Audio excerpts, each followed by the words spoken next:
বিরক্তি আপনার অনেক কিছু ক্ষতি করতে পারে।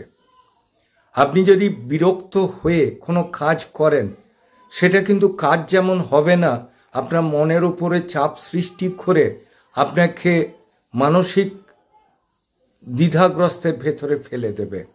ঘুম হবে না, চিন্তা থাকবে, ক্ষুধামন্দা হবে এবং মাথার যন্ত্রণা হবে, গ্যাস হবে, পায়খানা পরিষ্কার হবে না। আবার বিরক্তির ফলে কি হবে, কাউকে যে কথা আপনি ভালোভাবে বলতে চেষ্টা করতেন সেটা না করে রূঢ়ভাবে বলার ফলে আপনার তার উপরে যেমন বিরূপ প্রতিক্রিয়া হবে, সেও আপনার উপরে একটা খারাপ ব্যাপার চিন্তা করবে।